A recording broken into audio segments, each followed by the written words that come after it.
سورہ تبارک پڑھیے.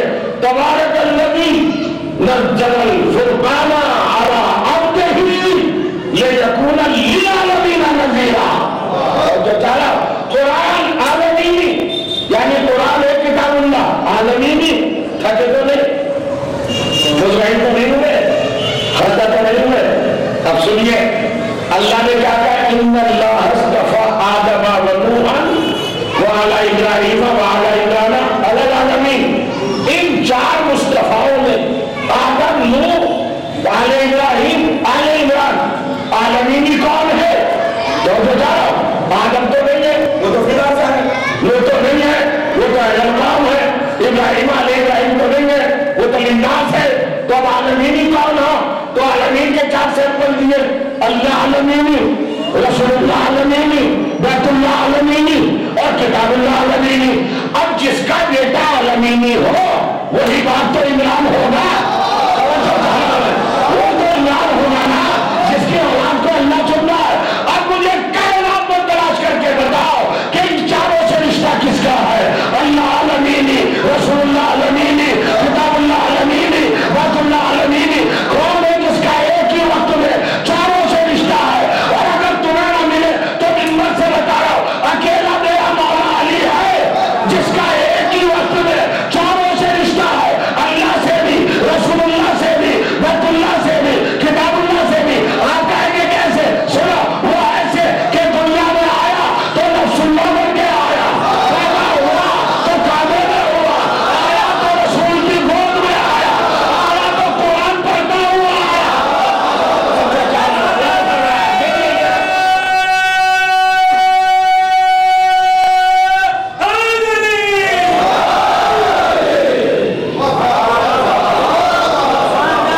کون ہے؟ کون سی آن, کون سی نسل, کون سی ضروریت, کون سی اطلاع؟ عالمینی ہے. عالمینی قرار پائے علی, چونکہ علی کا انتصاب, علی کا رشتہ, علی کا اعتماد. ارے نفس اللہ بن کے آئے بھائی تو اللہ رب العالمین سے رشتہ کس کے ہاتھ پہ آئے؟ رسول اللہ کے ہاتھ پہ آئے. کس سے رشتہ؟ رسول رحمت للعالمین. کہاں آئے؟ کعبے میں آئے. کعبہ کیا ہے؟ بدل العالمین. کیا پڑھتے ہوئے آئے؟ قرآن پڑھتے آئے. کون سی کتاب؟ نزل للعالمین. تو اتنے عالمین سے علی کا رشتہ ہے, پھر بھی عالمینی ہونا سمجھ میں نہیں آیا. اور جب علی عالمینی ہو گئے تو اب بتاؤ علی کا باپ کون ہے؟ اب بھی عمران سمجھ میں نہیں آیا.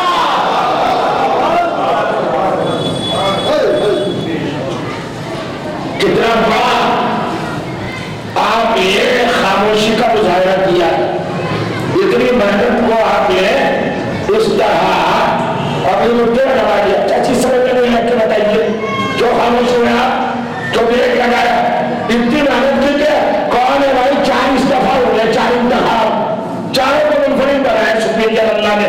آدم کو, نوح کو, آل ابراہیم کو اور آل عمران کو. آدم کو محدود کیا, نوح کو محدود کیا, ابراہیم علیہ ابراہیم کو محدود کیا, عمران کی آل کو محدود بنایا. تو میں یہی تو بتانا چاہ رہا ہوں کہ وہ عمران کون ہے. اب میں سے بتا رہا ہوں کہ عمران سے مراد ابو طالب ہے, چونکہ عالمین اکیلے علی ہے. تو علی کس کا بیٹا ہے یہ تو بتاؤ. تو جس کا بیٹا علی ہے اسی باپ کا تو حق ہے کہ اللہ اسے مصطفیٰ بنائے.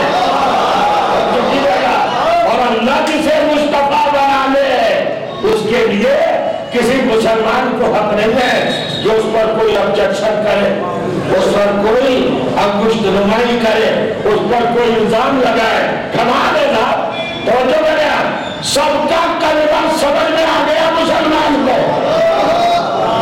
اور وہ تعلیم میں نہیں پڑھا, یہ تو جا کے اللہ سے رہیے کہ جس نے کلمہ نہیں پڑھا تھا اس کی اولاد کو اتنا بڑا اسٹیٹس کیوں دیا. جب معاذ اللہ آیا, جب اخلاص تک کردار میں, پرسنالٹی میں, شخصیت میں, وجود میں, ہستی میں اگر کوئی خامی, کوئی کمی اور کوئی نقص تھا تو اولاد کو تعظیم کیوں بنایا؟ اب چلیے اور آگے بڑھیے. حضرت نوح کیا ہے ذات؟ الہ قوم ہی. اب آگے بس توحید ختم. حضرت نوح کی رسالت کو اللہ نے محدود کیا, لمیٹڈ. کیا کہتے ہیں اس کو؟ لمیٹڈ. حضرت نوح کی رسالت ہے لمیٹڈ. دیکھیں آپ, لقد ارسلنا نوحا الی قومه, ہم نے قوم کا رسول بنایا ہے, عالمین کا نہیں. لیکن جسے لمیٹڈ بنایا, اب اس کا بھی اسٹیٹس دیکھیے آپ. سنت الہیہ جو گروپ پیش کر رہا ہوں قرآن مجید سے, وہی تو 2500 برس کی عمر کے خاتمے تک جب پہنچے, 9.5 برس تبلیغ کی. تبلیغ بھی انتھک تبلیغ, تابڑتوڑ تبلیغ, پتھر کھائے, زخم اٹھائے, لہو لہان ہوئے, زخمی ہوئے, بے جان ہوئے, پتھروں میں دبے, کافروں نے مردہ جان کر پتھروں کے ڈھیر میں چھوڑ کر چلے جانا غنیمت سمجھا کہ مر گیا. جو اللہ کی طرف بلاتا تھا, لیکن پھر دوسرے دن دیکھا اسی پوری طاقت کے ساتھ, تازہ ترین حیثیت کے ساتھ, پھر وہی اللہ کی طرف بلا رہے ہیں, آؤ میرے وحدہ اللہ شریف رب کی طرف تبلیغ کریں. کافر حیرت میں یہ کیا ہو رہا ہے؟ 950 برس تبلیغ کی. کتنی تبلیغ کی؟ 950 برس. کس نے؟ معصوم نے, رسول نے, مکرم نے. تو آپ تو سوچ رہے ہو 950 برس, 9.5 گھنٹے نہیں, 1.5 گھنٹہ مجلس پڑھتا ہوں.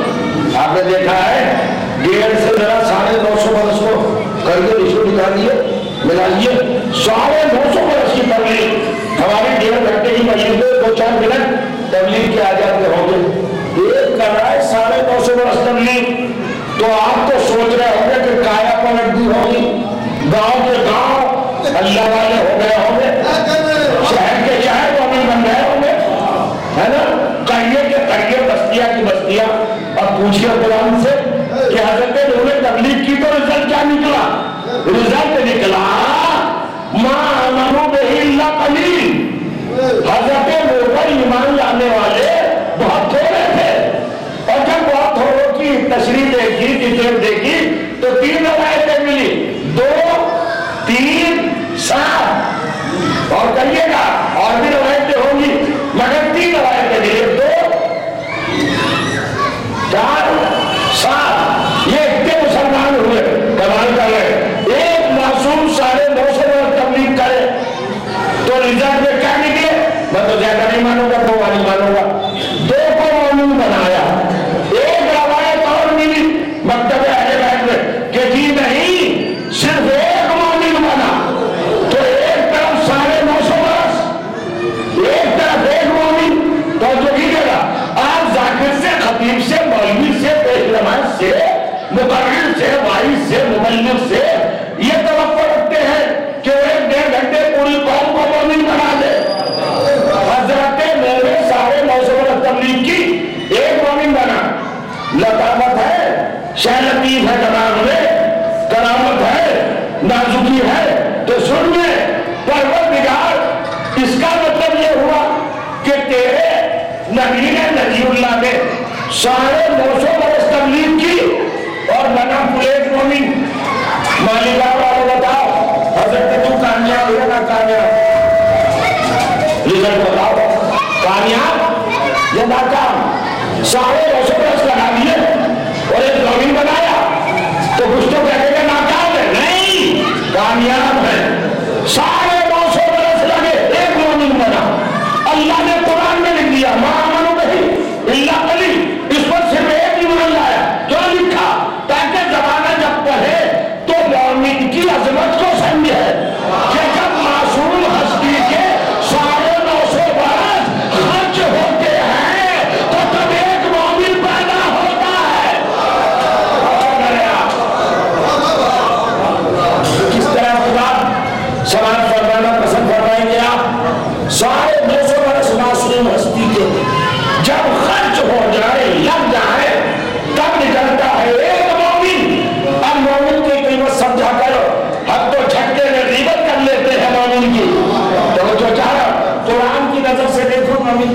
کیا؟ ایک رسول کے 950 برس لگے. اب بتاؤ اس مومن کا وزن تو نہیں پوچھوں گا لیکن جناب نوح کے 950 برس کی تبلیغ کا تو وزن پوچھوں گا. کتنا وزن ہوا ہے کیلکولیٹر کسی کے پاس کوئی نہیں بتا سکتا. تو جناب نوح کی وہ تبلیغ جس نے ایک مومن بنایا تو جو چاہا جب اس کا وزن نہیں بتا سکتے تو اگر کسی روز میرا رسول علی کو دیکھ کے کہتے ضربت علی محمد خندق افضل من عبادت الصدر مومن کا وزن مانو توہین المومنین کی ضرورت کا وہ بھی کیا مانو 950 برس جب ایک مومن بنا. میں نے بہت زحمت آپ کو کیوں ہے مگر اب دے چلتا ہوں آپ کو اس عظیم مقام کی طرف جو بہت اہم ہے. 2500 سال قائم ہو رہے تمام ہو رہے اور حضرت جو کہتے ہیں قال نوح رب لا تذر على الارض من الكافرين ديارا. حضرت جو کہتے ہیں پروردگار 2500 برس تیری بارگاہ میں رہا 950 برس تبلیغ کی بڑی دعوتیں اٹھائی. پروردگار اللہ صاحب کا کسی بھی کافر کو ہوئے زمین پر زندہ نہ چھوڑ سب کو مار ڈال. آواز آئی کیوں گھبرا گئے؟ ہم نے پیدا کیا ان کو اور تم انہیں معذب کرانا چاہتے ہو ہلاک کرانا چاہتے ہو ختم کرانا چاہتے ہو. نو واقعات نہیں پڑھنا چاہتا ہوں. نو ریزن بتاؤ انہیں کیوں ہلاک کرانا چاہتے ہو کیوں نہ رہے. ایک بتائے آواز دی انکا انتظرہم یذلوا عبادک ولا یلدوا الا فاجرا کفارا. پروردگار میری آنکھیں دیکھ رہی ہیں اگر تو نے انہیں زندہ چھوڑ دیا تو یہ تیرے باقی بندوں کو گمراہ کر دیں گے اور ان میں کوئی پیدا نہیں ہوگا قیامت تک سوائے کافر اور فاجر کے. سن لیا آپ نے؟ سنا؟ تیار ہو ورنہ یہیں سے مسائل پڑھ کے ختم کر دوں گا. میں محنت کرتا ہوں بہت زیادہ توجہ کریں. آپ لے لیں اس کو یہ حقیقت قرآنی ہے. ابھی کیا بتا اسٹیٹس کیا ہے حضرت نوح کا؟ اسٹیٹس ہے اعلیٰ قومی. رسالت کتنی ہے؟ لمیٹیڈ کا لمیٹیڈ لیکن بول کیا رہے ہوں پروردگار میری آنکھیں دیکھ رہے میری نگاہیں دیکھ رہے لا یلدو یہ کافر پیدا ہی نہیں کریں گے. لا یلدو آنے والے زمانے میں قیامت تک ان کے یہاں کوئی مومن پیدا نہیں ہوگا. جو بھی پیدا ہوگا اللہ کافر بنجارا کافر پیدا ہوگا یا فاجر پیدا ہوگا. کب تک کی بات کہیے نوح نے؟ قیامت تک کی. اللہ نے رسالت کہاں تک کی دی ہے؟ قوم تک کی. تو اللہ نے توبہ کیوں نہیں کہ یہ علم غیب کی بات کیوں کر رہے ہو؟ وہ ہم نے تمہیں چھوٹی رسالت دی ہے تو اب تک کی اور تم علم کی بات کر رہے ہو صبح قیامت تک کی. تو اب قرآن سے ایک سیرت ملی کہ اللہ کی سنت اللہ کا قانون اللہ کی روش اللہ کا انداز اس کا سسٹم اور اس کا نظام یہ ہے کہ اگر وہ کسی کو چھوٹا رسول بھی بناتا ہے تو علم قیامت تک کا دیتا ہے.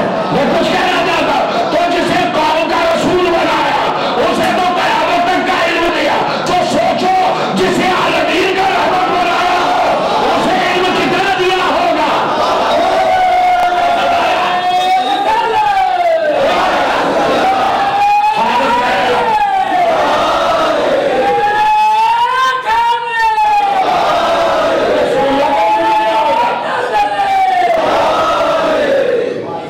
جسے عالمین بھی بنایا ہو اس کا علم کتنا ہوگا. کہ رسول کا علم کتنا تھا. آپ سے کیا مطلب؟ آپ کی نگاہ میں تو پڑھے لکھے علم آپ تو کہتے وہ علمی تھے پہلے تھے ہی نہیں. اللہ نے کیا سسٹم رکھا قرآن میں؟ کیا رکھا؟ تو اگر جسے رحمت للعالمین بنایا ہو وہ عالمین کے ذرے ذرے تک پہنچے گا کیسے اگر ذرے ذرے کا علم نہ اور جو چاہ رہا ہے وہ بتایا. تو رسالت کا آپ کا علم کیا بتائیں گے؟ کون بتا سکتا ہے؟ ارے کمپٹیشن رسول سے نہ